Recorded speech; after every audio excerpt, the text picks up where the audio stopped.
السلام عليكم ورحمة الله وبركاته.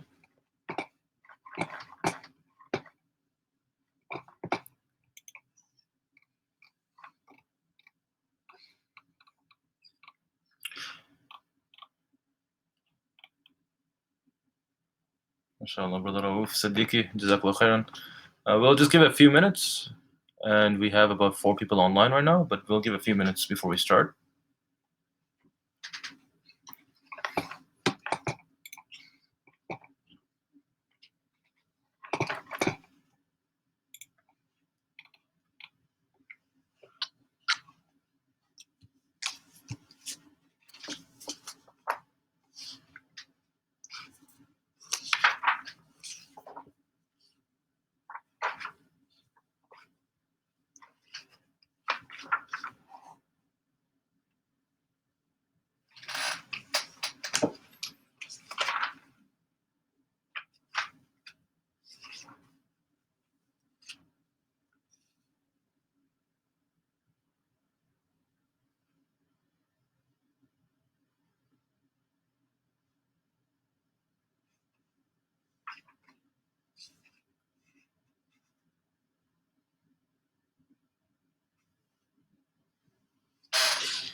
Assalamu alaikum wa rahmatullahi wa barakatuh, Brother Sayyid, Sister Zakira, Sister Fawzia, Jazakallah khairan.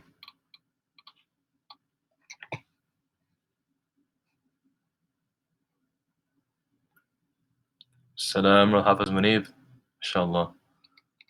Hope you're doing well, inshallah, especially during this time, COVID-19.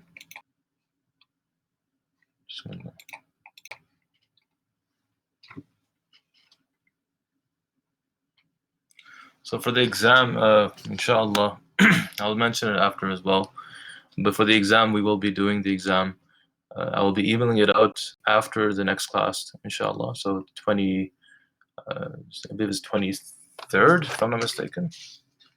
So right after the next class, I'll email it out. I'll give you guys like 3 or 4 days to complete it, and then you can send it back to me, to my email, inshallah.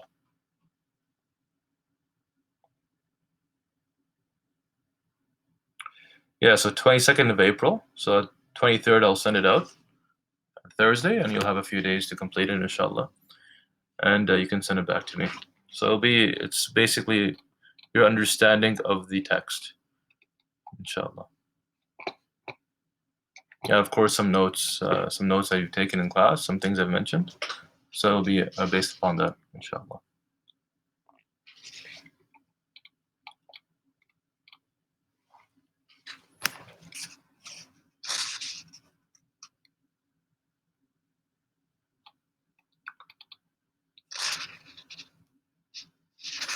Okay, so quickly, I'm going to ask a question.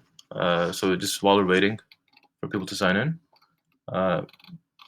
what are the 2 conditions for Ramadan to begin? What are the 2 conditions for Ramadan to begin? The two reasons. I'll say the two reasons for Ramadan to begin. Okay. Moon sighting.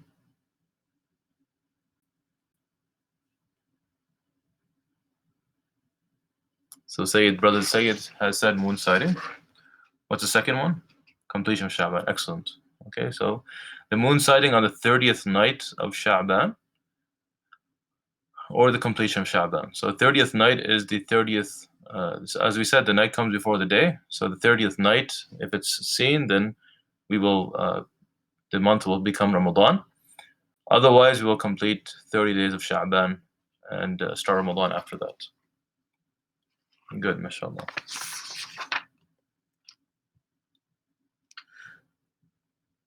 So what was the reason we gave that when is for a traveler, when is it better to fast and when is it better not to fast? So first of all, is it better for a traveler not to fast or to fast?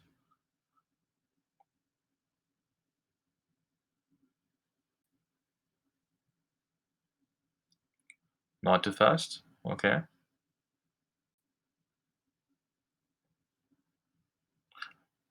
Okay, so the question is, for the traveler, should he fast or not? So said Brother Sayyid has said not to fast.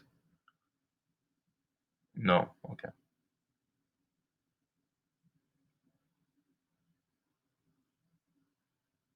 Exactly. So as Brother Khalil has said, that it's better. So what does that mean? That means that it's actually better for the traveler to fast unless it's harmful to the traveler, or unless they fear showing off or any of these things we mentioned before, then it's not better to fast. Then they shouldn't fast. But if they don't fear any type of sickness, or they don't feel any harm, or don't fear showing off, then it's better for them to fast. Yeah, if there's any harm, if there's any harm, then yes, it's better not to fast. But the origin of the ruling is that it's actually better for them to fast. If we're saying any of these situations were not in place, harm, showing off, anything was not in place, any of these situations, then what's the ruling? The ruling is that it's actually better for a fasting person, for a traveler to fast. But if, for example, they fear harm, or if they, for example, there's extreme difficulty, and they shouldn't fast. Okay, good. So I think we will. Okay, let's begin, inshallah. Bismillah, alhamdulillah, wassalatu wassalamu ala rasulillah, wa ala alihi wa sahbihi wa mawalah ma ba'd. So today, inshallah, we'll be covering a big portion of the text. It's just because of time, we only have today's class and next week's class, and I will try to complete it before Ramadan. So please pay attention, take your notes, inshallah. If you have any questions, please do ask the question. If the text, one portion of the text does not make sense, then one way you can reference it, if you'll notice in the PDF document that's in front of you, it says I1.11. So that's a masala, right? I1.12. So these numbers here and these abbreviations here actually refer to masail. Okay, so you say I1.10, the testimony of a single witness. Okay, so if you want to reference a masala, so just mention that portion. I'll be able to look it up, inshallah. Okay, Bismillah.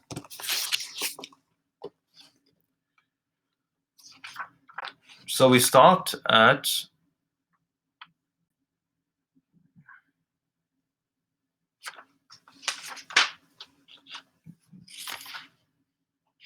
yes, over here. Okay, so that is so I1.12. Okay, I1.12. So I'll read the Arabic first. It says, وَإِنِ اشْتَهَبَتِ بسم الله الحمد لله والصلاة والسلام على رسول الله. قال المصنف رحمه الله تعالى: وإن اشتبهت الشهور على أسير ونحوه اجتهد وجوبا وصام، فإن استمر الإشكال أو وافق رمضان أو ما بعده صح، وإن وافق ما قبله لم يصح. Okay, so before we get into the conditions of fasting, this last masala remains. It says, if it is difficult to learn which month it is for someone imprisoned or the like, such as someone being held in a dark place who cannot tell time, night from day, or someone who does not know when Ramadan has come because of being in a land without habitations, or people who know when it is. Okay, or basically people who know when the month is, they're not present. Then such a person is obliged to reckon Ramadan as best as he can and to fast it. Such a fast is valid if it remains unknown as to whether the month fasted actually coincided with Ramadan, or if it coincided, or if it did coincide with it, or if the month fasted occurred after it. Okay. Though if the month fasted was before, it is not valid. Okay. So what is this talking about? It's talking about that. Let's get my notes. Okay.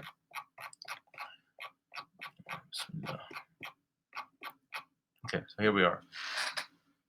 So it's talking about a person who, for example, is in jail. So let's say solitary confinement, someone who does not know the time. Okay, there are places, jails in the world where they're less concerned about human rights, and people sometimes don't even know the time. Okay, what the day it is, what year it is. Okay, they may be there for many years. So if a Muslim is in that situation, what should they do? Or for example, a person who is stranded on an island.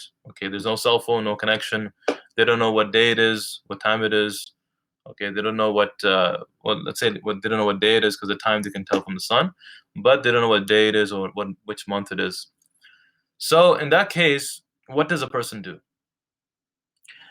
So if a person cannot figure out whether it's Ramadan or not, they should try their best to reckon. So they can try to calculate, okay, when was I lost, which month was that, and kind of get an idea of what which month they're in. Okay, which month they're in, and then based upon that, they will fast. So they try their best. It doesn't have to be perfect, but they try their best to figure out which month it is. So now the author he gives three, one, two. Yes, one or two. So he gives two situations. He says if they were correct in fasting, meaning that they got exactly the month of Ramadan, they coincided with the month of Ramadan perfectly, or if they happen to fast after Ramadan. Okay, so if so for example, okay, three situations. The first one is they could not figure out. So many years later, they're now back with their family, and they couldn't figure out that time if it was Ramadan. So if that issue remains till they pass away, so they could not figure out whether that time was Ramadan or not, and they fasted for that month, then in that case, their fast is fine. It's accepted. They will not have to make it up. The second situation is if they coincide with Ramadan. So if they coincided with Ramadan and it was correct and their calculations were correct, then as well in this case they will not have to repeat their fast. Or if they happen to fast after Ramadan, so for example they fasted in Shawwal or Dhul Qa'dah, they were thinking it's Ramadan, but they were a month off after Ramadan. So after Ramadan, in this case as well, they will not have to repeat the fast. So three cases. Number one is what? That they could not figure out or calculate for the rest of their life. They just couldn't figure out which month that was. That's fine. Second situation is if they were correct with their calculations and they were able to fast during the month of Ramadan. And the third one is that if they fasted after the month of Ramadan. In these three situations, then they will not have to repeat their fast. Okay, they will not have to repeat their fast. The first one, just because they never knew, so they're not responsible they're not responsible to. It's basically something beyond their knowledge, right? That's the first situation. The second situation is they're correct. The third situation where they fasted after Ramadan will be considered qada. It will be considered qada, so it's as if they made it up. So that situation is fine as well. The last situation is if they fasted before Ramadan. Okay, so they ended up fasting Sha'ban. So if they ended up fasting Sha'ban, in this case, that fast will have to be repeated. It will have to be repeated because they fasted before Ramadan was made an obligation. Okay, so when does Ramadan become an obligation? When the month actually comes. Am I obliged right now to fast Ramadan? No. Okay, but once Ramadan starts, then it's an obligation upon me to fast the month of Ramadan. If you think about it, it's like the prayer. Okay, can someone pray before the time? The answer is no. We cannot pray Maghrib before the time of Maghrib. Once the time enters, then Allah subhanahu wa ta'ala expects you to pray. Same way fasting. If Ramadan has not come, then there's no obligation. Once Ramadan starts, that's when the obligation kicks in. Okay? So in this case, if someone fasted before, then it's considered nafil, right? It's not considered Ramadan fast, it'll be considered nafil, but they will have to basically fast again that month. And as well, so for example, if someone fasted and they ended up fasting on the day of Eid, on the day of Eid, they fasted. In this case, according to the Shafi'i madhab, then their fast will not be accepted. So, for example, they started fasting on the 2nd of Ramadan, thinking that was the first, and went on past the day of Eid. Okay, so they finished on 2nd of Shawwal, 30 days. In that case, they would have to, that day of Eid would have to be made up, because it's not permissible to fast on the day of Eid. Okay, let's continue on.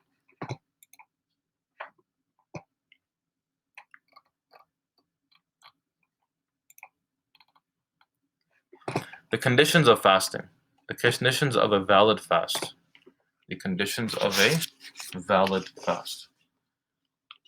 قال وشرط الصوم النية والإمساك عن المفطرات فينوي لكل يوم فإن كان فرضا وجب تعيينه وتبييته من الليل وأكمله أن ينوي صوم غد عن أداء فرض رمضان هذه السنة لله تعالى ولو أخبره بالرؤية ليلة الشك من يثق به ممن لا يقبله الحاكم من نسوة وعبيد وصبيان فنوى بناء على ذلك فكان منه صح وإن نواه من غير إخبار أحد فكان منه لم يصح سواء جزم النية أو تردد فقال إن كان غدا من رمضان فأنا صائم وإلا فمفطر لو قال ليلة 30 من رمضان إن كان غد من رمضان فأنا صائم وإلا فمفطر فكان من رمضان صح.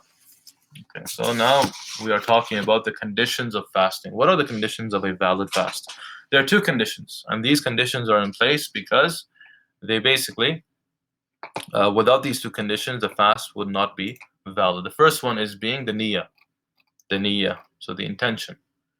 Okay, so the conditions here means that these conditions must be fulfilled in order to, for the fast to count. The first one being the niyyah, the intention must be done from the heart. It's not enough to say on the tongue. Okay, so there's a difference among scholars whether it's allowed for a person to say the intention in any ibadah or not. So they all agree that, for example, Hajj. Okay, in Hajj you're supposed to say the intention. So you say labbaik Allahumma hajjan or labbaik Allahumma umratan. This is the intention that is said out loud. But some scholars have said that we can only say the intention in where the Prophet ﷺ has said the intention out loud and nowhere else. Other scholars have said that it's allowed for you to say the intention for any ibadah. So it's allowed to pronounce the intention on the tongue. And the Shafi'i scholars have said that it's allowed because the tongue helps the heart.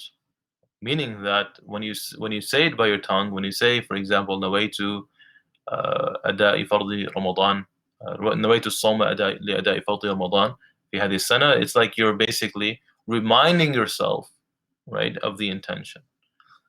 Having said that, they all agreed that it has to be said, it has to be from the heart.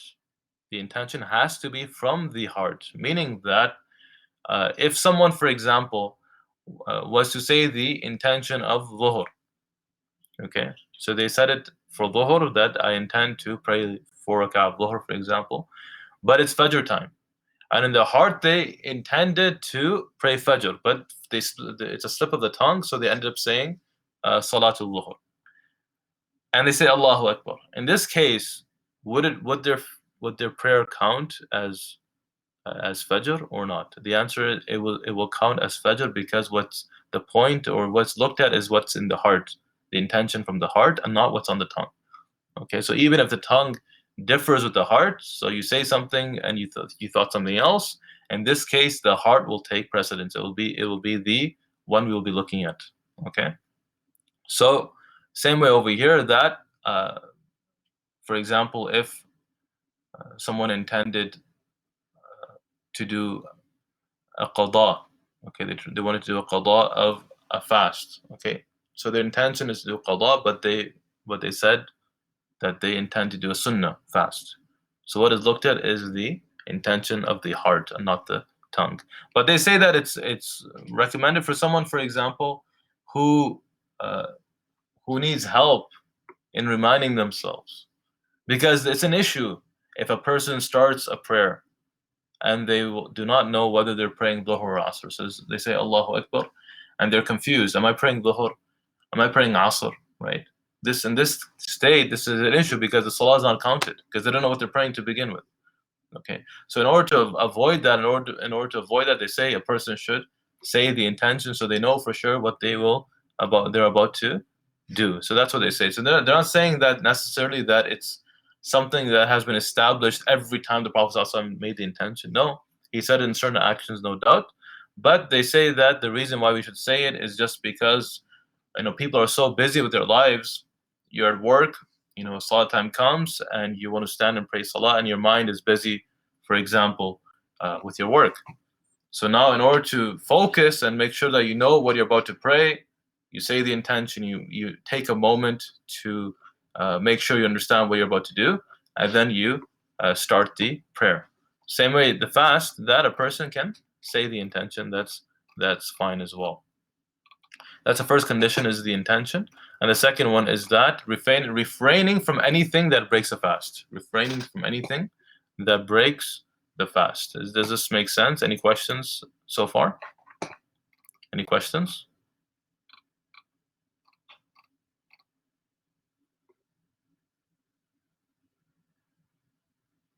Okay. Yes, good point, Brother Khalil. Yes, I think this is it's important to so I will be asking questions, inshallah, so people can be engaged, inshallah. Okay. So the first one, as we said, was the intention, and number two was refraining from anything that breaks the fast. So now the author goes into details of talking about what the intention is. What is the intention? Okay, he says one must make the intention to fast for each day one fasts. If the intended fast is obligatory, then the fast must be specific, A, as to the fast of being in for Ramadan, a vow, an expiation, or whatever. B, and be made in the night prior to dawn.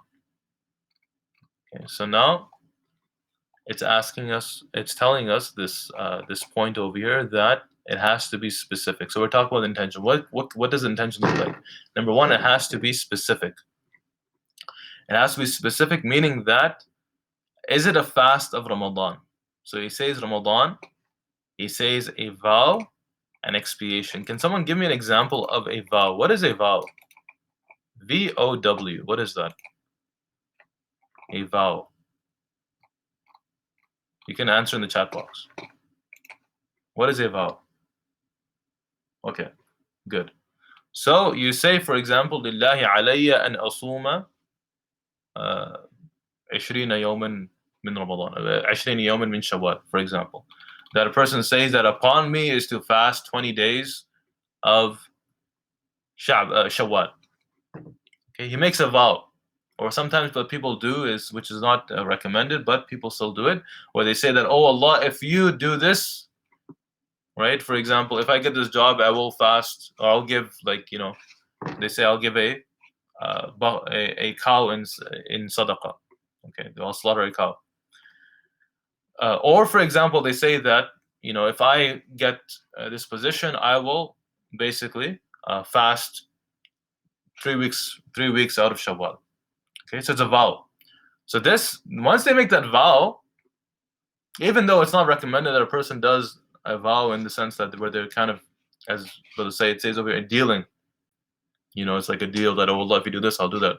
Right? It's not appropriate in dealing with Allah subhanahu wa ta'ala. We should do it we should do ibadat for nothing in return.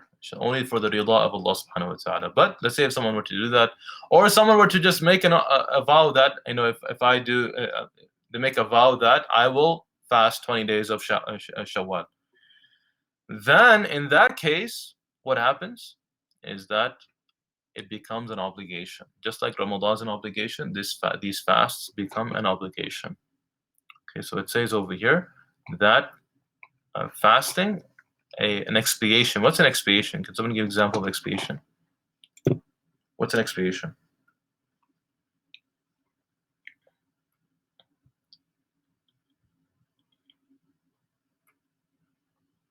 Okay, so an expiation, fasting to make up a major sin. Yeah, close. Yes, close. But there's certain things that happen in Sharia that have been mentioned that a person has to do an expiation. So one of the things, for example, which we'll be talking about today, later on, is if someone has sexual intercourse during the month of Ramadan, during the day. So there's an expiation for that. So now expiation means that you are basically you are kind of paying, okay, for that sin you've committed during the month of Ramadan.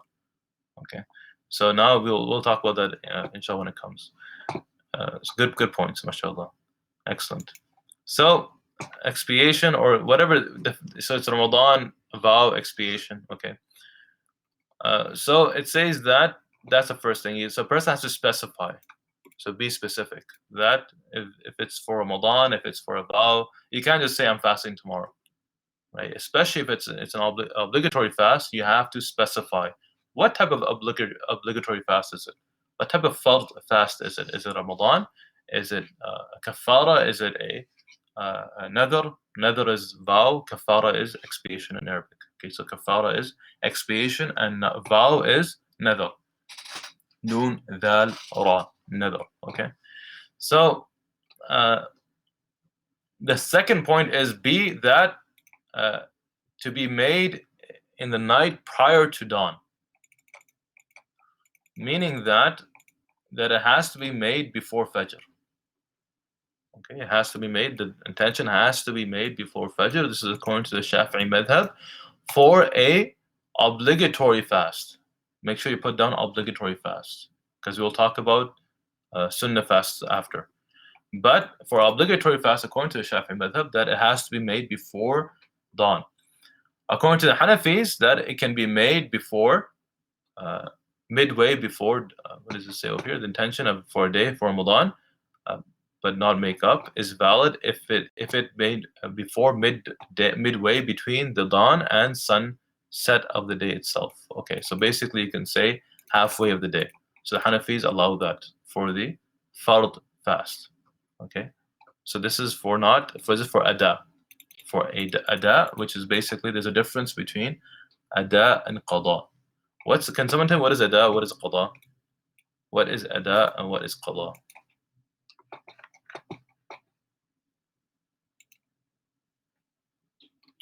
Okay, so brother saying before Fajr also means after suhoor.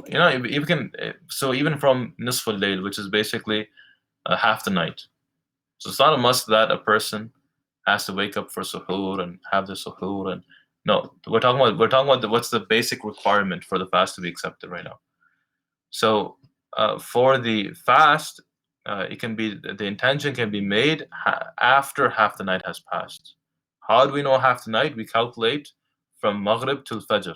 Okay, the half point over there, that's half the night. So after that, if a person makes the intention after half the night, then it's acceptable. So qada is what you made what has been missed. What's ada? So ada is basically what is being done at the moment. Okay, ada. So for example, it's Asr time. So if I were to pray Asr right now, at its time, this is called ada. If I were to pray Asr after its time and Maghrib time, that's called qada. Okay, so ada and qada. So they say that ada, when a person is doing ada, then basically they can do it midway between Fajr and Maghrib. Okay, so this is half the day basically. But if it's qada, then no. Okay, but the point is, let's look at the Shafi'i madhab. It says over here that it has to be done before Fajr.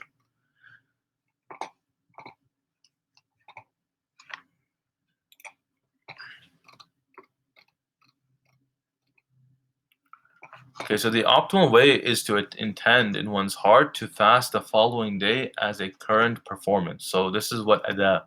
So current performance means what? Ada. The optimal way is to intend to fast the following day as a current performance of the obligation of Ramadan. Okay, that's the best way. Best way to do it is to say that the Arabic part is over here. So أن ينوي صوم غد من عن أداء فرض رمضان هذه السنة لله تعالى. Okay, so this is basically Arabic that you can say نويت أن أصوم غد عن أداء فرض رمضان هذه السنة. You can say that as well. That's fine. But the point is you make the intention. But which part of the, now we're talking about the actual statement. Which part of the statement is actual on obligation? Which one's not?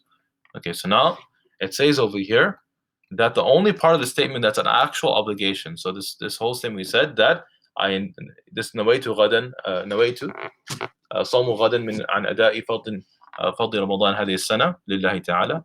So is to say I intend to fast tomorrow as a current fast, a current obligation of Ramadan this year for Allah subhanahu wa ta'ala. This is the full intention. Now, which part of the statement or sentence is an obligation to say, which one is not? So they say, so long as a person mentions the word fast and mentions Ramadan, that's what counts. So if I say, I intend to fast Ramadan tomorrow, okay, that should be enough. Right? That's the obligation. But the parts which a person should add, which the part which saying that it's fard and it's ada and it's for Allah. Okay, so these three parts are extra. So the intention statement, the part which is an obligation to mention, the minimum is to say it's a fast and to say that it's Ramadan. The parts which a person should say, but it's not a must to say it, is saying that it's fard and that it's ada and it's for Allah subhanahu wa ta'ala. Okay, so that's to break it down. Any questions about this? Any questions?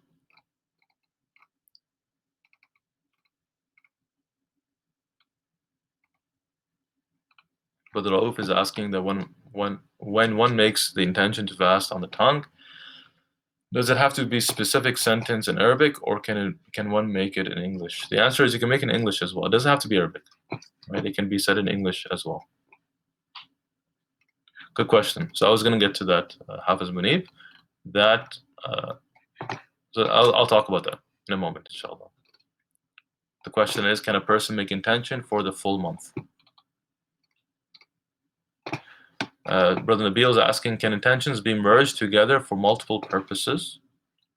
If you need to do qada fast, but want to do it on a Monday or Thursday, no, in this case you cannot. Okay, if this is fard, you can't mix the fard and sunnah together. Okay, you cannot mix the fard and the sunnah together. So a person should complete the fard separate from the sunnah. Okay, so for example, this question comes up all the time that should they complete the fard first or the sunnah? For a sister, for example, wants to fast the Shawwal fasts. Okay, so she got her period during the month of Ramadan, and she wants to make up the fast for her period, and as well, she wants to fast 6 days of Shawwal because it's recommended. In this case, the scholars have allowed that she can fast, she can delay the fasts to make up the fasts, and first fast the sunnah fasts, and then delay it after. And this is based upon the hadith of Aisha radiallahu anha, that it was reported that she radiallahu anha would fast her missed fasts during Sha'ban of the next year. Okay, during the Sha'ban of the next year, she would make up her fast, meaning that she would not make it up in Shawwal, just the following after Ramadan, the Shawwal. She would not make it up that time. She would wait all the way till Sha'ban, right before Ramadan, and then she would make up the fasts of the previous Ramadan. And we know that Aisha radiallahu anha obviously was a Sahabiya, and she was a mother of the believers, and it's not from her that she would basically leave off these fasts. Okay, that she would obviously she would fast the fast of Shawwal. This is from This is basically the Muslim does this, right? The Muslim tries their best to do extra. So, but it was reported that she would fast her own fasts of making up for Ramadan. She fasted in Sha'ban. So that's basically the point, that it's allowed for you to delay. You can delay making it up and fast first the Sunnah fasts of Shawwal, and then you can make it up after. It's fine. Okay, let's continue on, inshallah. Yes, okay. Bismillah.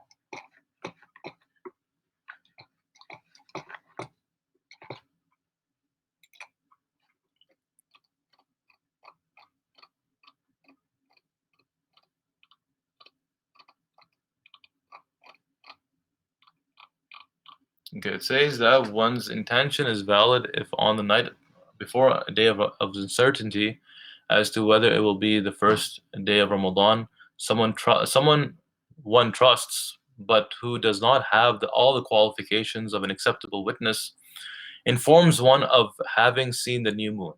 And relying on this information, one intends to fast the next day to fulfill the obligation of Ramadan. And the next day turns out to be Ramadan. But one's fast is not valid if one makes the intention without anyone having informed one of sighting the new moon, no matter whether if one's intention is firm or whether undecided, as when one intends that if the following day is Ramadan, one will fast, but if not, one will not. Okay, what does this mean? I'll read the second one as well after that. It says that that's I1.16. It says one's fast is valid if on the night before 30th Ramadan, one intends that if the following day is of Ramadan, one will fast, but if not, one will not. And then the next day is of Ramadan, and the initial presumption is that it will remain to do so, then in that case it will be accepted. Okay. So what is this talking about? It's saying that if someone, for example, I think we read the Arabic, right? Yes, we did. Okay. So now, if someone has a son, okay, a son who's 10 years old, and the son says that they witnessed the moon, and this son of that person is basically a person that is known not to lie or basically, cause mischief or, be deceptive, but they inform their father that I have seen the moon. Now, can the father fast based upon that?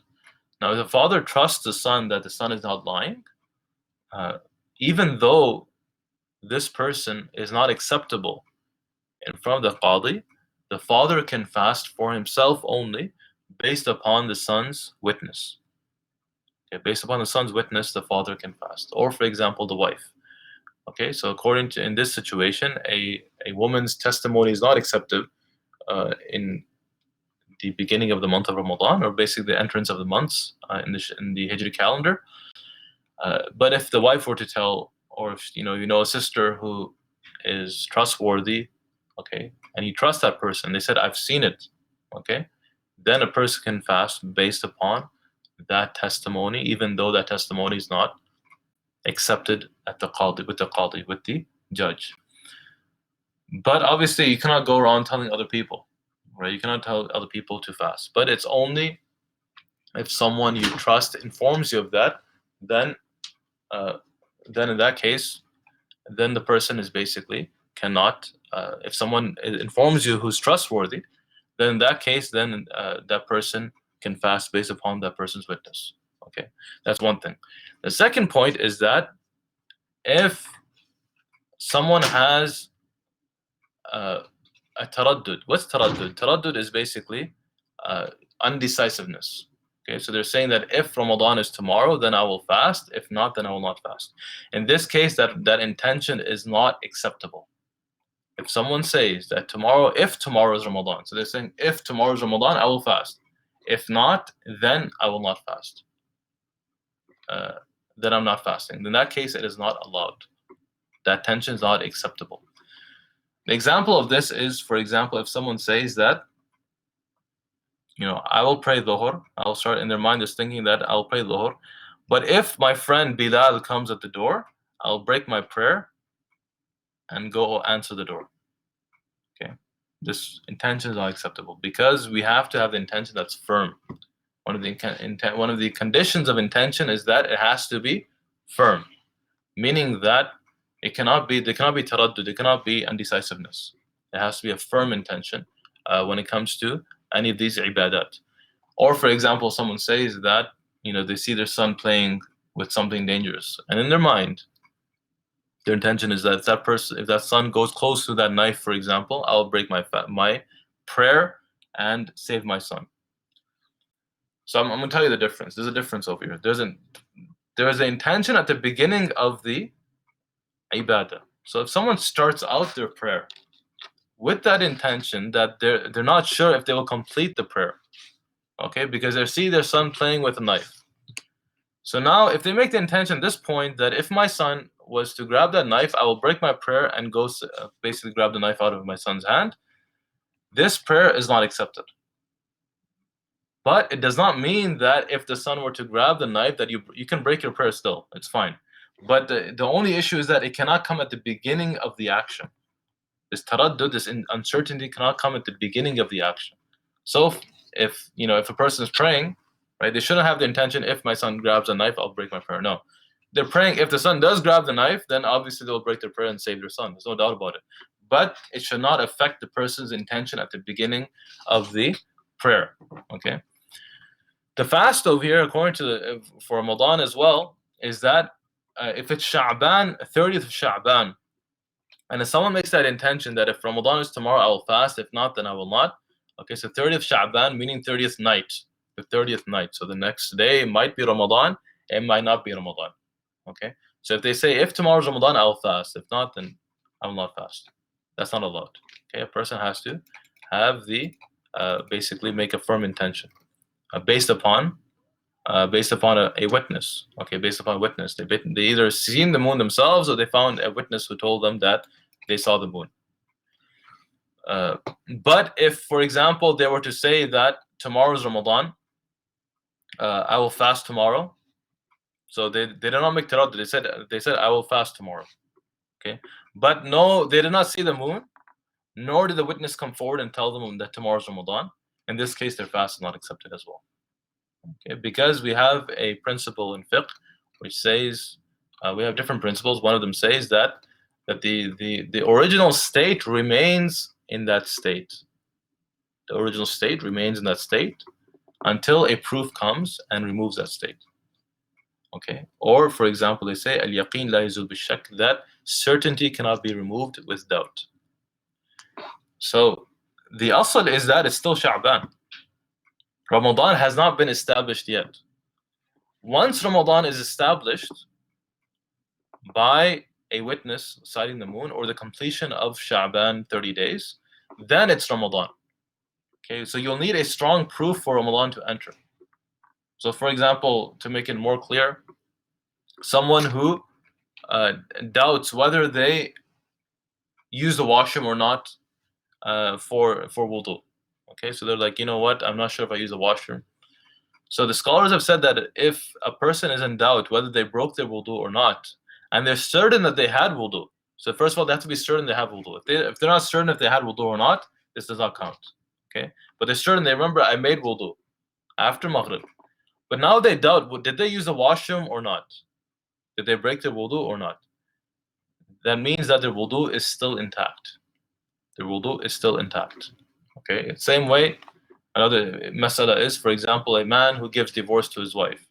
Okay, so he's not sure if he said the word divorce or not. So long as he's not sure, the asl is what? The marriage contract is in place. It cannot be broken. Okay, until a proof comes, a strong proof comes that removes that situation. So that saying that, this will make sense. The next masala, I1.16, where it says that if someone does he's saying that someone on the 30th day of Ramadan says that if tomorrow is Ramadan, I will fast. In this case, if they say that, then it's acceptable. Why? Because Ramadan has remained. It's Ramadan, and there's no proof of Shawwal starting. So in this case, on the 30th of Ramadan, that's why it says over here, one's fast is valid if on the night before 30th Ramadan, one intends that if the following day is of Ramadan, one will fast. But if not, one will not. And then the next day is of Ramadan. Okay, then basically their fast is counted. Their intention is counted that they have begun fasting. Any questions about this?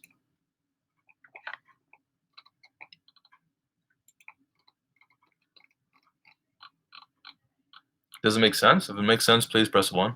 I know it's a bit complicated, but hopefully, inshallah, it made sense. Good. Okay, I'm done.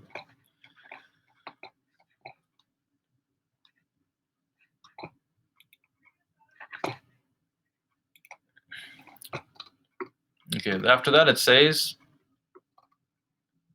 let's see if it says over here. No, we didn't get that. Okay, so and to answer Hafiz Munib's question, so basically, the scholars of the Shafi madhab say that you should make the intention for every night. So every night a person makes the intention. So I'll explain the Shafi position first, and then I'll give the other opinion. So Shafi madhab says that that every night has to have an intention, because just like you cannot make the intention for the 5 prayers. I can't sit down right over here right now and say I make the intention for Maghrib and Isha. Why? Because Maghrib is a separate prayer, Isha is a separate prayer. The Shafi'i scholars have said that each and every day of Ramadan is a separate ibadah. Why is that? Is because if you miss one day of Ramadan, do you have to make up the entire month? The answer is no. You just make up for that day, showing that that day of Ramadan is a separate ibadah from all the other days. So it requires an intention every night. The Hanafi scholars have said that it is allowed for a person to make the intention for the month. And I think it's important that we mention this, is that a person should make the intention, just in case they forget, right, to make the intention the night before. So they should make the intention for the entire month at the beginning of the month. So the night of the first night of Ramadan, make the intention that you will fast the entire month of Ramadan. And then you should try to make sure that you make the intention. And what is the intention? It's basically just taking a moment to realize that you will fast tomorrow. That's it. Okay, that's all it is. Even if a person does not say it, okay, it's enough just to take that moment and say, tomorrow I will be fasting. In a person's heart, that tomorrow I will be fasting the day of Ramadan. That's it.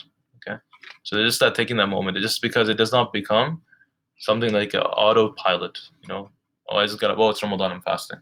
No. Okay, so a person should make sure they make that intention. As we said, that the intention can be made after half the night has passed.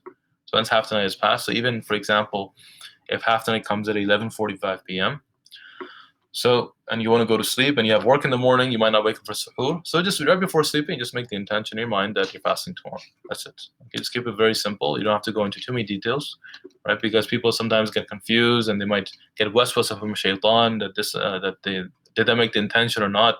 So a person just basically takes the moment and makes the intention. Inshallah, it should be fine.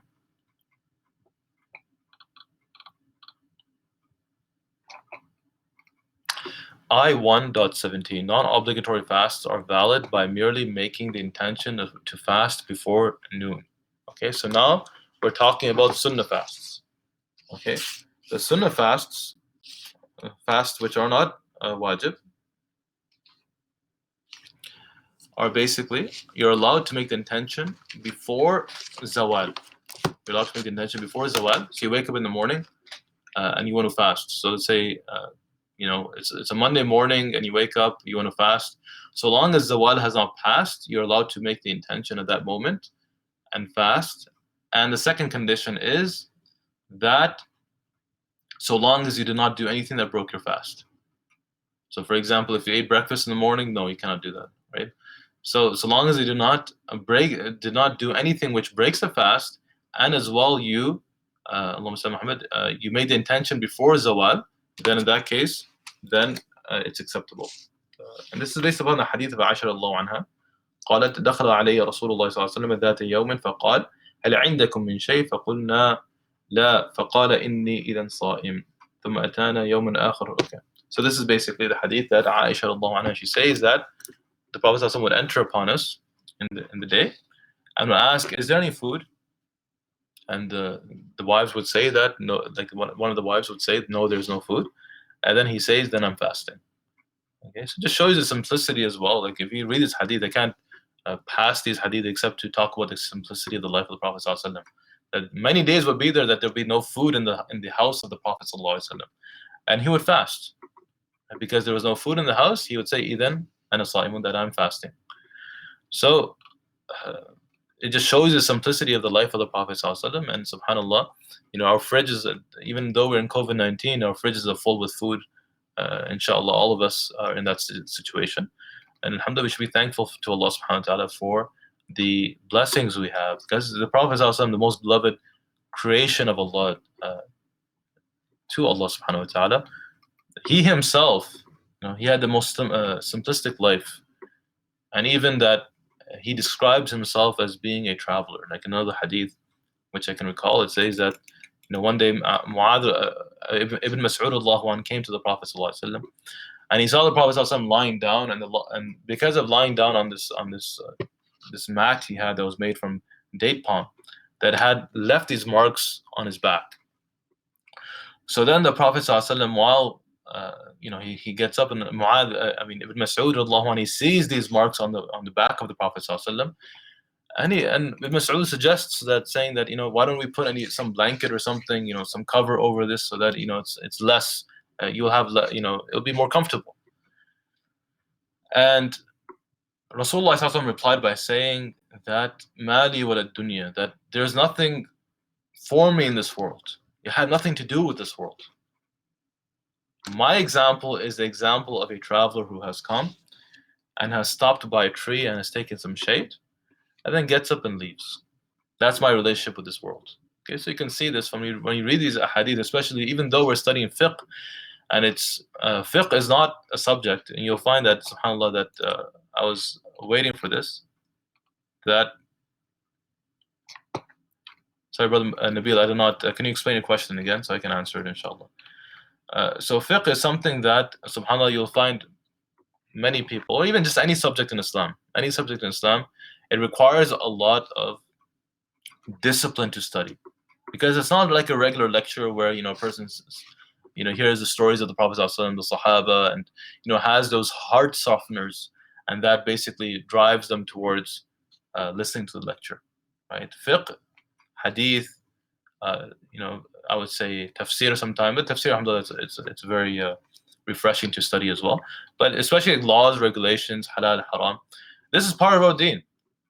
This is part of our deen, and we have to study these rules and regulations in order to worship Allah as He pleases, right? As has been said by Nabi Sallallahu Alaihi Wasallam, okay, and understood by the scholars of Islam.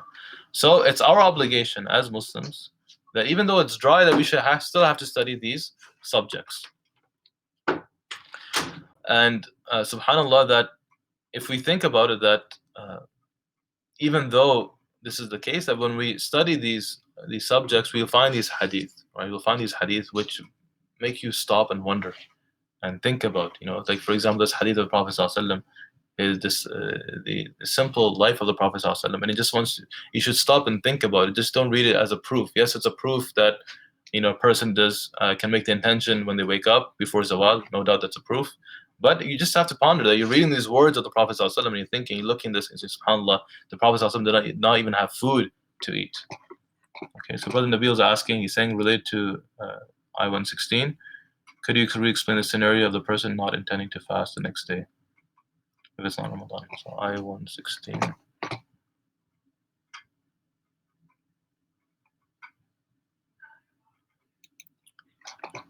Okay, so I-116, it says that, okay, this one. So one's fast is valid if on the night before 30th Ramadan, one intends that if the following day is Ramadan. So now over here, Brother Nabil, it's talking about that if a person makes an intention saying that, so there's a 30th night of Ramadan, tomorrow might be Eid, might not be Eid. Okay, so we've passed the month, 30th night of Ramadan. So now if a person makes the intention that if Ramadan is tomorrow, I will fast. And if it's not, if it's Eid, I will not fast. Okay, so for example, to make it more simpler, it's 10 o'clock at night, you're exhausted from the entire day, you've been volunteering in the masjid, and you come home and you want to sleep. And, if we're following the local moon sighting, and by this time, they haven't figured out yet whether tomorrow is Eid or not. And you want to sleep, and you're afraid that you might not wake up for Fajr. Not Fajr stuff, but Suhoor. Okay. Fajr you have to wake up anyways. But for Suhoor, you might not wake up. So now you have to make the intention. You don't know tomorrow if it's Eid or not. So you make the intention that, oh Allah, if tomorrow is Ramadan, I will fast. If tomorrow is not Ramadan, I will not fast. So now if you say this at this point, it's acceptable. Why? Because as we said, that the asl, or the origin, the original state is still the same. It's still Ramadan. It is still Ramadan. It's not Shawwal yet. So if a person were to say it based upon that, it's acceptable. As opposed to someone on the 30th day of Sha'ban says that if tomorrow is Ramadan, I will fast. If not, then I will not. Then this is not acceptable because it is still Sha'ban. The original state we're in, it's still Sha'ban. It has not changed to Ramadan. Okay, so hopefully that makes sense, inshallah. Okay, so I'm gonna, if everyone's okay with it, inshallah, if we can continue on for another 20 minutes, hopefully, inshallah. Just I want to finish, make sure we finish the text before, inshallah, before the end of the next class will be the last class. So I want to finish the text, inshallah. Okay, so we are. Let's go back to. Okay, so things which invalidate the fast. Things which invalidate the fast. And as you can see, subhanAllah, I'm actually skipping through a lot. This book, mashallah, that you're studying today is a very high level book. Okay, and there's a lot of explanation that's required outside of the text as well. But alhamdulillah, as I said, the reason I chose this book is because, even if you're reading it, you can understand. You do not need too much explanation, inshallah. It's self-explanatory. So now we get to things which break the fast. The things which invalidate the fast. So I1.18, it says, I will not read the Arabic just because of the time. It says, each of the following things invalidates the fast. The day's fast when one knows they are unlawful during an obligation fast and remembers one is fasting. Okay, so write these two things down. Is that a person needs to know, have the knowledge of these things that they break the fast. That's number one. And number two is that a person should remember while fasting that they're fasting. Okay, so they remember that they're fasting. So to keep it simple, eating. Okay, obviously everyone knows that eating breaks the fast. Okay, but let's say if a new Muslim becomes Muslim and they do not know that eating breaks the fast. So they ate without knowing that, they just think that you can drink water while fasting, for example. Okay, so they drank water.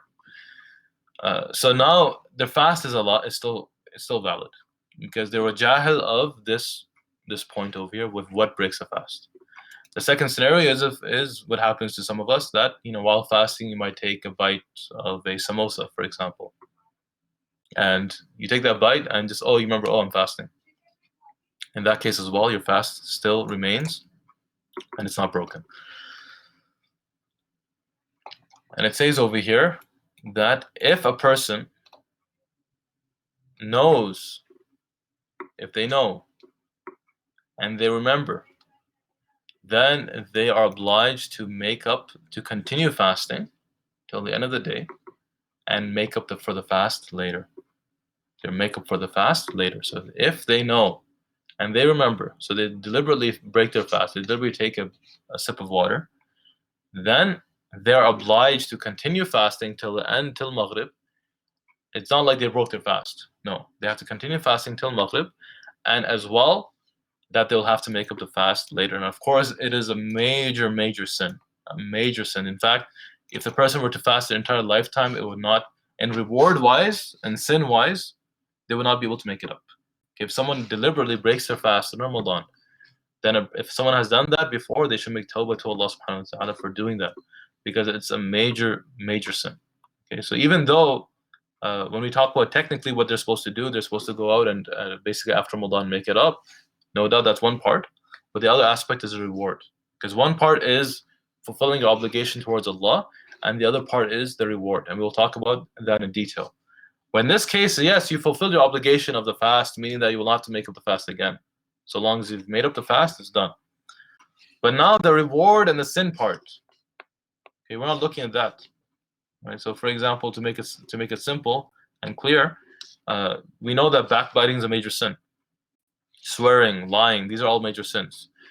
And we know the hadith, we always hear in the hadith, the khutbah, the khatib always mentions the hadith that the one who does not that whoever does not leave, false speech, lying, backbiting, all these sins of the tongue, and basically if they don't leave that off, then there's no need of Allah subhanahu wa ta'ala for that person to leave off their food and drink. Right? They're basically starving themselves.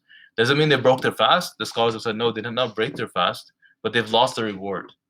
They've lost the reward of fasting. There's two aspects of any deed we do, is that responsibility to Allah and the reward.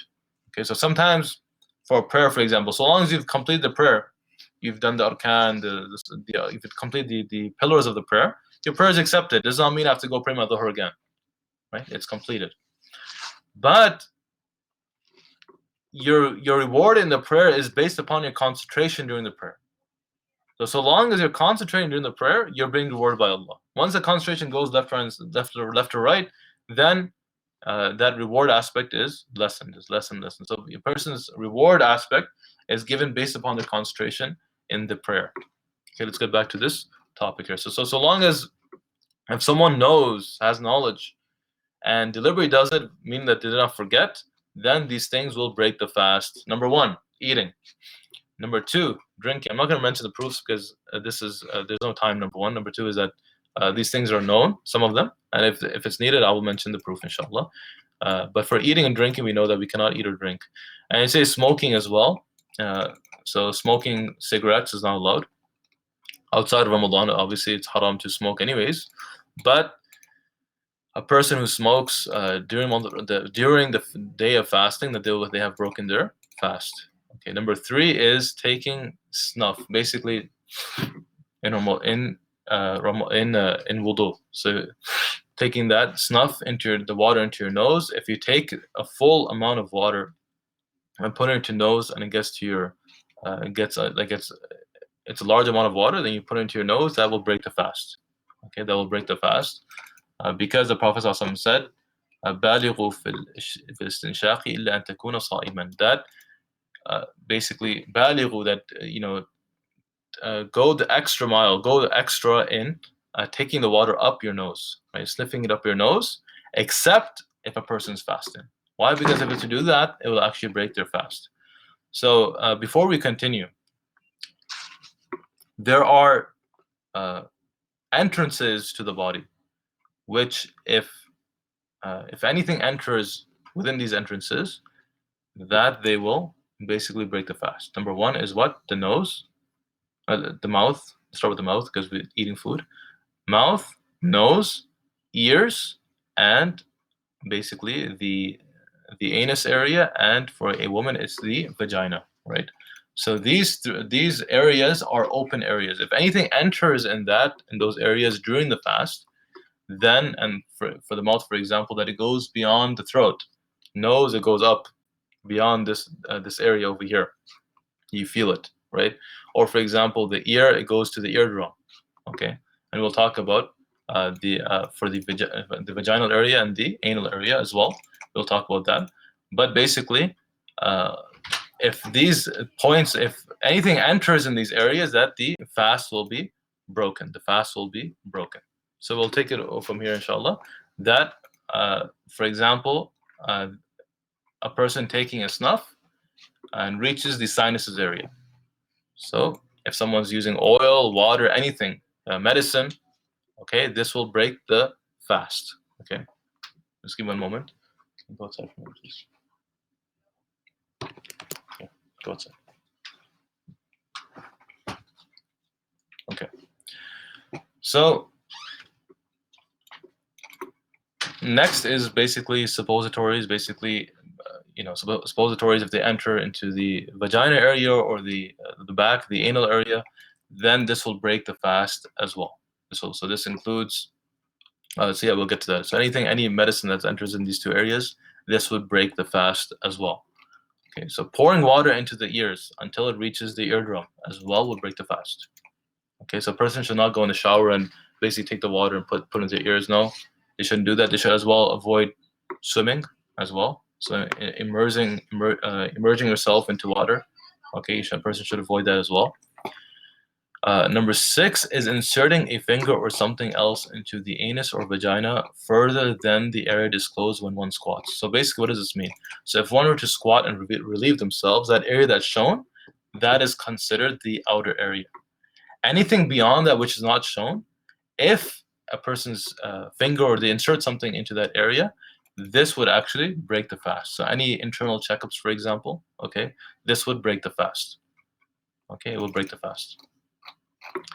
Number 7, anything that entails the body cavity, whether stabbed into, okay, or whether medicine. So anything that enters the body cavity.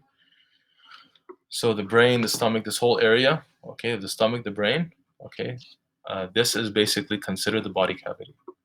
So if someone's stomach gets stabbed into the stomach, and the stomach, it basically gets into the stomach, basically that person, if they survive, they've broken the fast has broken. The fast has broken. Or for example, someone who does an open surgery, right? A surgery of the stomach, that area opens, then that area is exposed. That as well will break the fast. It says over here that though intramuscular and intravenous injections of medicine do not break the fast. Okay, so any injection which enters the muscle or the vein does not break the fast. If you look at the madhab basically even allows, because what it's being said is that so long if something gets inserted into the body cavity, so the stomach area going up to the brain, okay, this whole area is considered the body cavity. The arms, the legs, okay, the arms, this is not considered the body cavity. So if you get, for example, a IV needle, okay, into the vein area. So according to the Shafi'i madhab, some scholars have mentioned that this would not break the fast. Having said that, there are other scholars today who have said that if it's an injection of nourishment, so for example IV, this would break the fast. Okay, so there's two opinions over here, but the reason I'm mentioning these two opinions is to give you the idea that why are they mentioning this? Because so long as it does not enter the body cavity, it should not break the fast. But they've looked at the fact that the Shafi'i scholars, the contemporary ones who've said it does break the fast, they looked at the fact that if someone can do that, they can survive. Then they've lost the spirit of fasting, right? If you just leave you put an IV needle, just leave it in there, you'll survive. You can basically bear it, right? Because you're getting nourished. So based upon that, they said that it would break the fast. But if you look at the madhab itself, then it's basically anything that inserts in these areas: the stomach, the mouth, the body cavity, the brain, stomach, these areas. If it gets inserted, if it gets exposed, then that will break the fast. If it goes into the arm, the leg, or anything of that sort, then it will not break the fast. Okay. I will answer your question, inshallah. Just let me complete this, inshallah. Number 8 is vomiting. Okay. So vomiting, if it's deliberate vomiting, okay, someone on purpose, they put their fingers into the mouth and they vomit, this would break the fast. Okay, so deliberate vomiting. If someone's overcome with vomiting, so for example, they're sick, they have a flu, and they start to throw up, then this does not break the fast. Okay, even though they might swallow some, it still does not break the fast, according to the Shafi'i madhab. Okay, so long as it was not deliberate. Okay, so the deliberate did not swallow the vomit, but they're throwing up and they basically some of it went back inside. It's fine.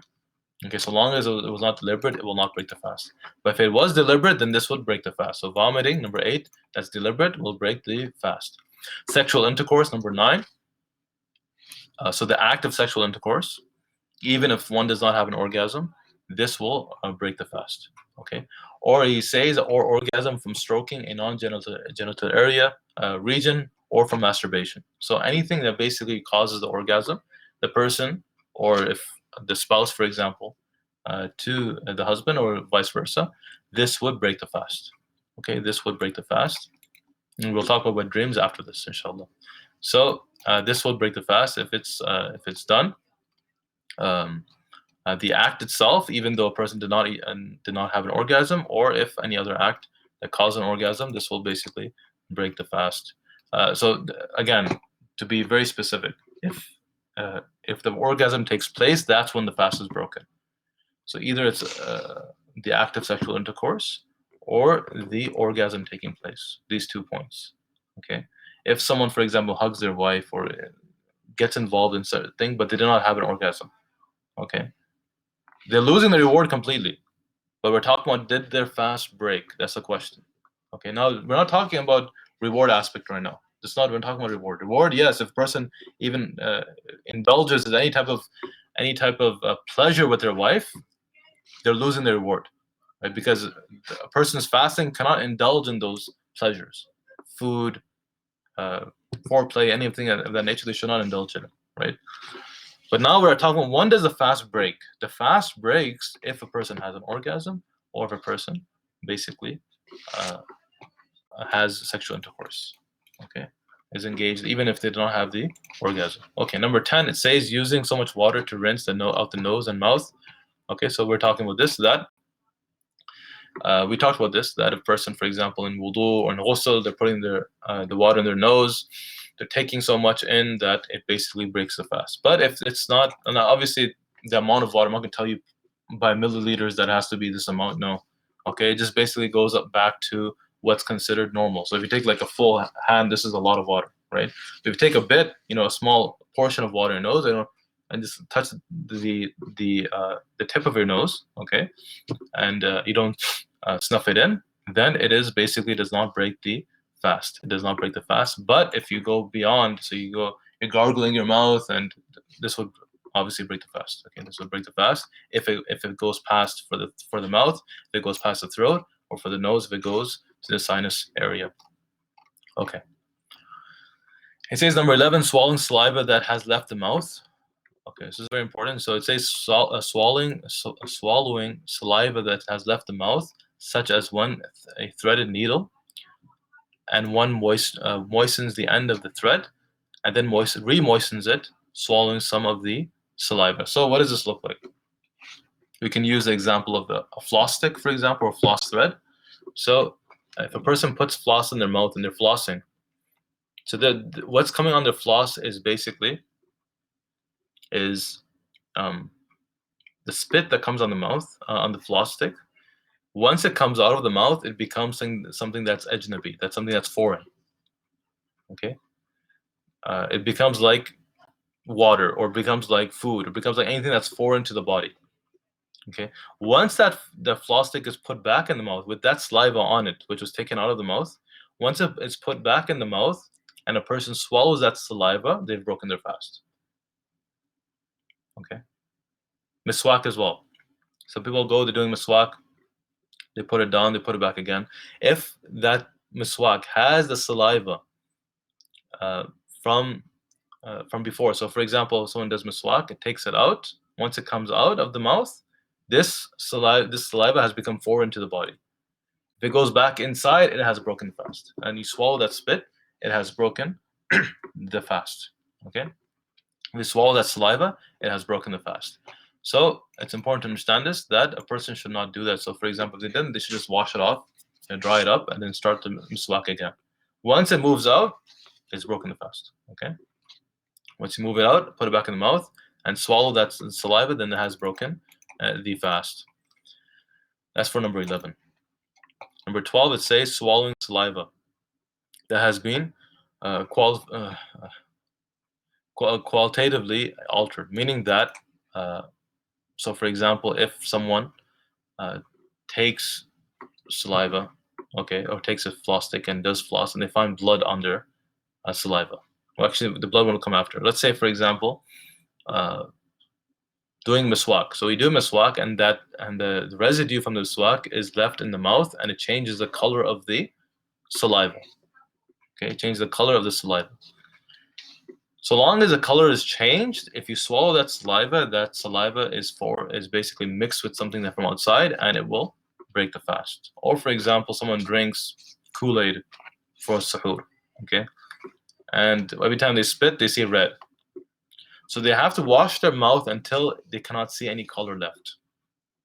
Okay, but if, for example, they see the color and they swallow that, that will break the fast as well.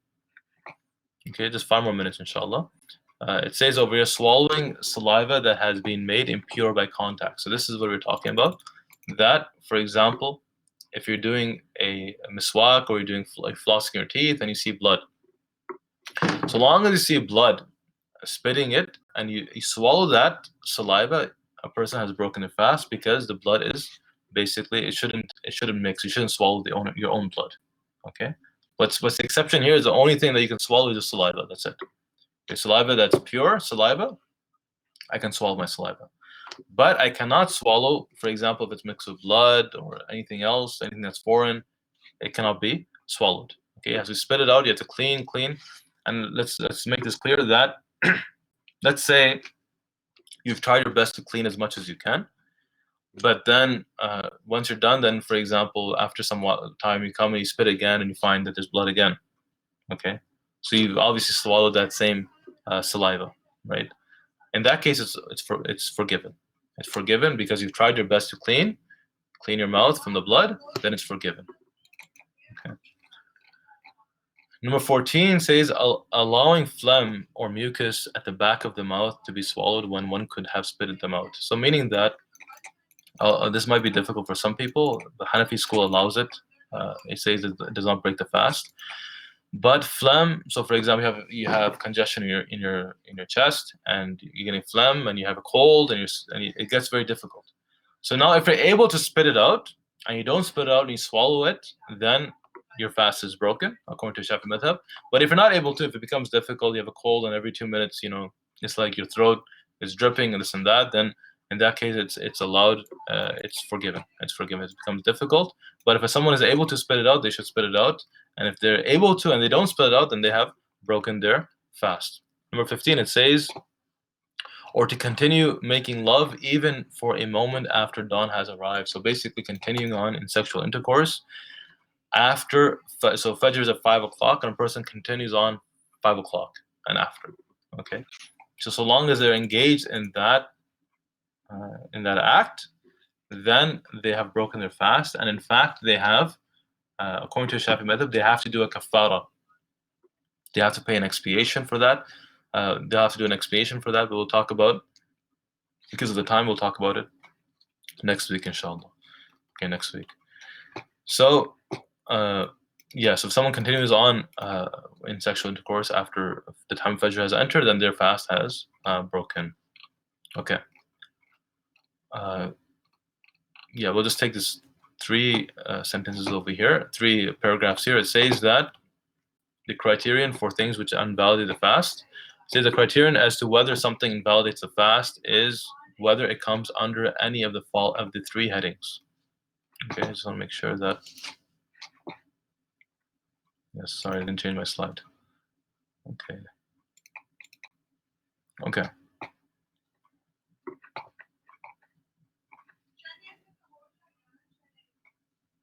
Okay, so it says over the criterion for things which invalidate the fast. So, yes, so Sayyid Nasr, inshallah, we'll talk about it next week, inshallah, next week, because of the time. We'll talk about it next week. So I just want to finish this portion here. It says that number 1 is a substance, okay, even if not much, that reaches the body cavity through an open passageway. Substance excluding odors and open excluding anything else. Okay, so meaning that, so for example, if you put cream on your hand and it's known that the cream enters the pores, does that break your fast? The answer is no. Okay. Or for example, there's smoke in the air and you're walking by it and it just comes, you're not physically sniffing it up in your mouth or your nose, then it doesn't break your fast. Okay, so odors, for example, the food, smell of the food or something, that does not break your fast. Okay, but if something that is a substance that reaches the body cavity through an open passageway, okay, that will break the fast. And we talk about that passageway. What is a passageway? It excludes the eyes. It excludes the eyes. We talk about the mouth, the nose, the ears, the anus, and the vagina. Okay, these are the open areas of the body. The eyes is not an open area, meaning that you're allowed to take eye drops. Okay, you're allowed to take eye drops. It does not break the fast, but you're not allowed to take something for the medicine of the nose, like a spray for the nose or something of that sort. Is not allowed. Number two is sexual intercourse. Okay, and sexual intercourse meaning, of course, that one person inserts the head of the penis into the vagina. So this is basically what sexual intercourse is. If someone does that, even though they have not had an orgasm, their fast is broken. Number three is the orgasm itself. Okay, whether as a result of touching. Okay, and we talked about the details of this already. So these are the three criterion for things that break the fast. Okay. Yes. So if someone did not, and we'll talk about things which do not break the fast as well next week, inshallah. But inshallah, next week as well, we will continue on till 8 o'clock. So it'll be 6:30 till 8 o'clock, just because of the we have to finish this section, inshallah. Okay. So now, we have any questions? Any other questions, inshallah? Okay, we have some questions here. It says over here that does applying lip balm. Okay, wait.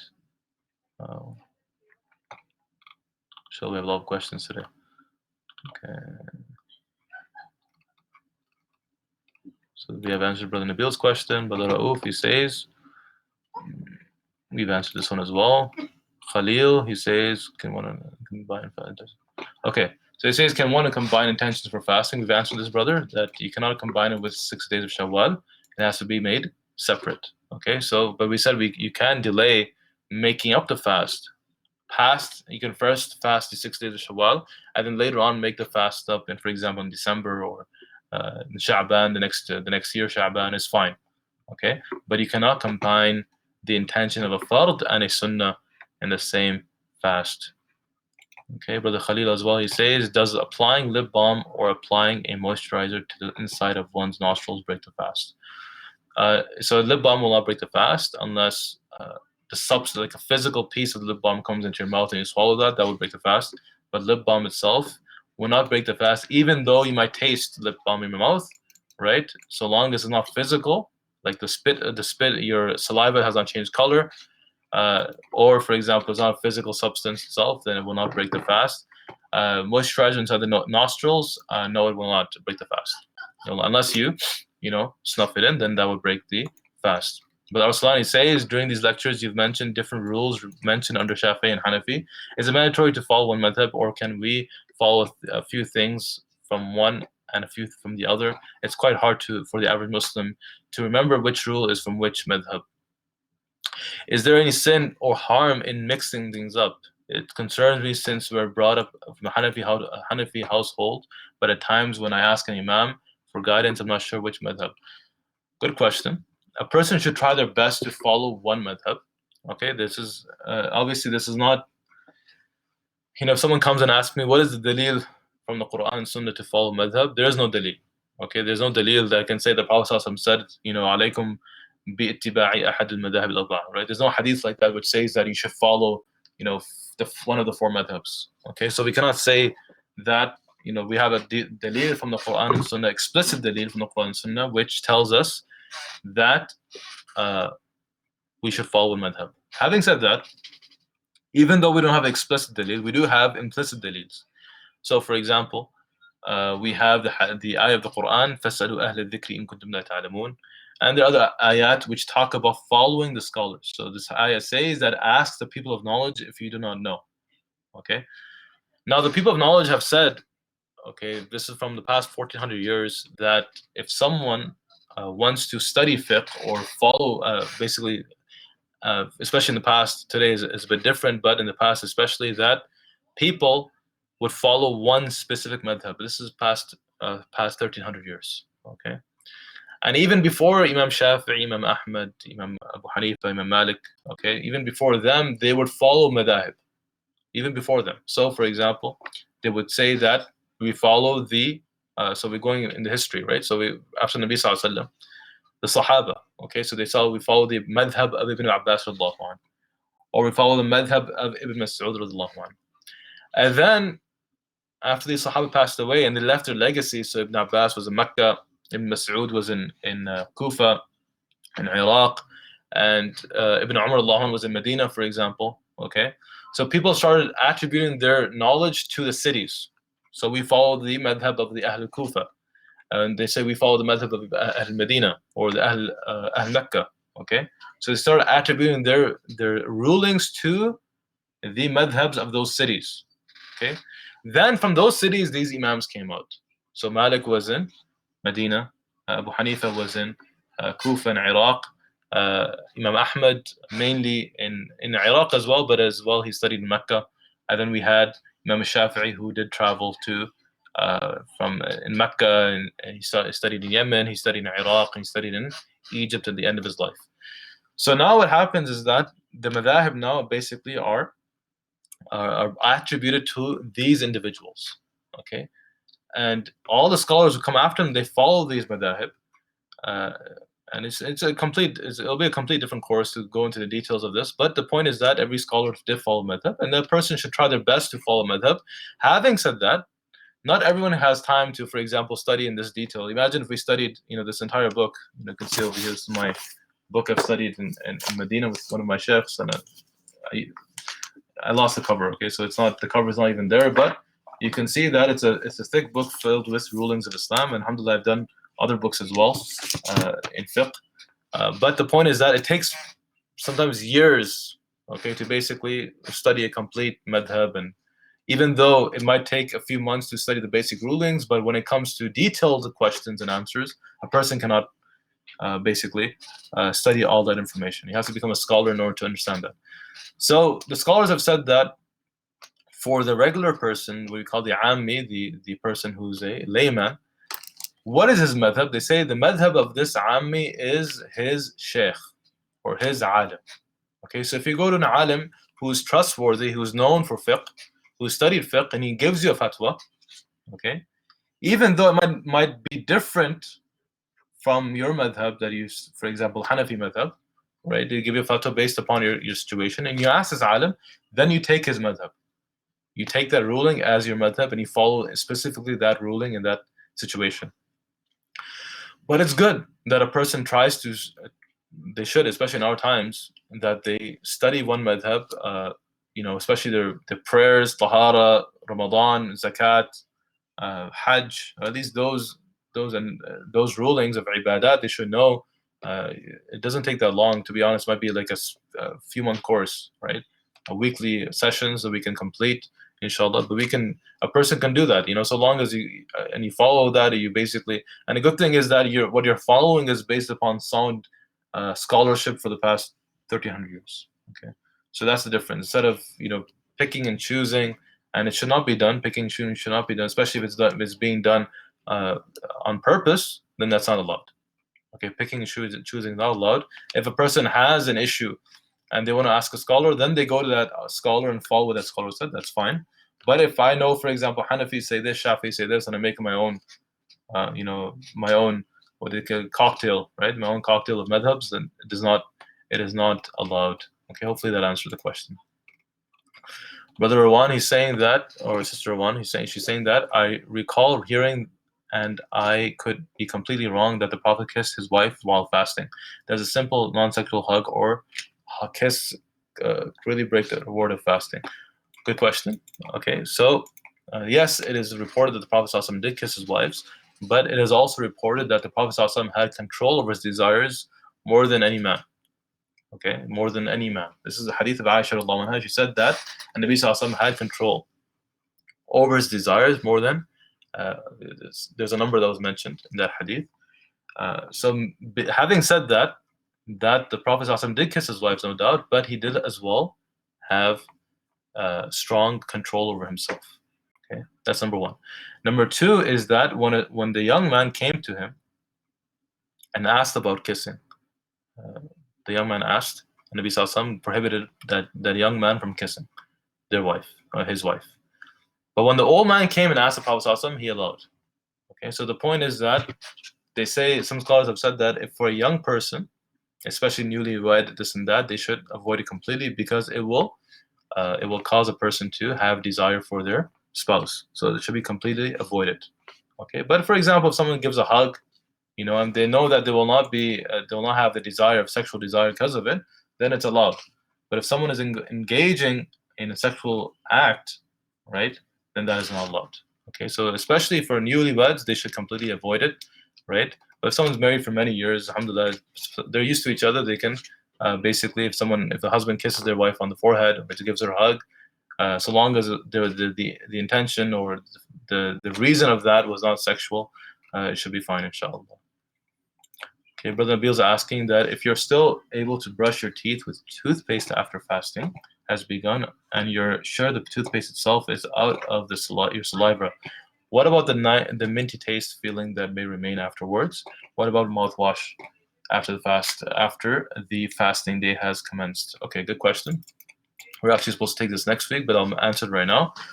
So a person who's brushing their teeth with toothpaste, number one, you should use minimal toothpaste. It shouldn't be a lot. It should be a minimal amount. And so long as you spit it out completely, then it's basically, it doesn't break your fast.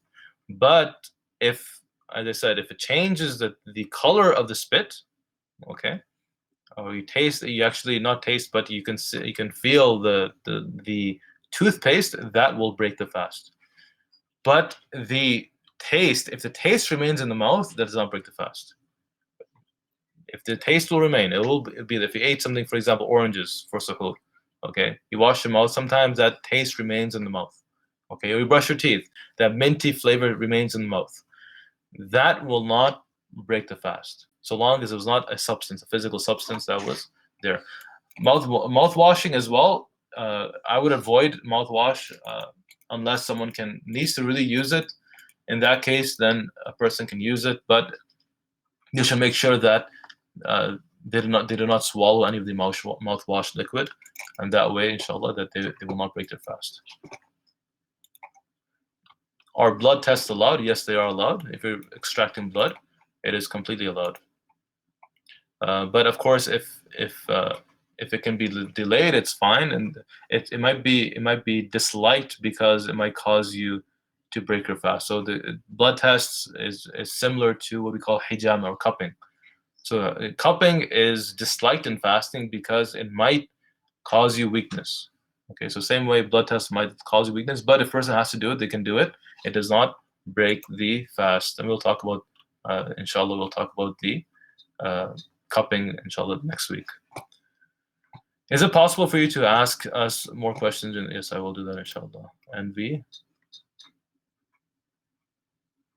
Okay, if we go through this course and we now realize that we may have unknowingly made mistakes or mistakenly invalidated the fast, should we still make it up? Okay, so again, we said that these rulings we talked about, if a person was ignorant of them, right, then it does not break the fast. If the person was ignorant of them, it does not break the fast. But now that a person knows, and they should seek knowledge and know about their deen, which alhamdulillah you're doing now, then inshallah, from now on you should be careful. Inshallah. So we'll conclude over here. ربنا آتنا في الدنيا حسنة وفي الآخرة حسنة وقنا عذاب النار. ربنا هب لنا من أزواجنا وذرياتنا قرة أعين واجعلنا للمتقين إماما.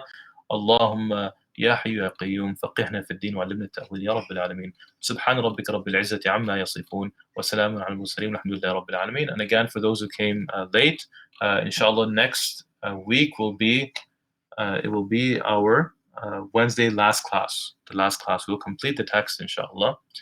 And inshallah, we will do the test after that. So I will be emailing the test out, inshallah, and you will email it back to me. I'll give you 3 or 4 days to complete it. There'll be a different multiple choice and something. It's more of a research test that you'll have to go back to the book and research it, inshallah, and answer the questions and hand them in, inshallah. You can email it back to me. But inshallah, I'll give the details for that. Subhanakallah wa hamdik. Ashhadu an la ilaha illa anta astaghfiruka wa atubu ilayk. Jazakallahu khairan to everyone. Assalamu alaikum wa rahmatullah.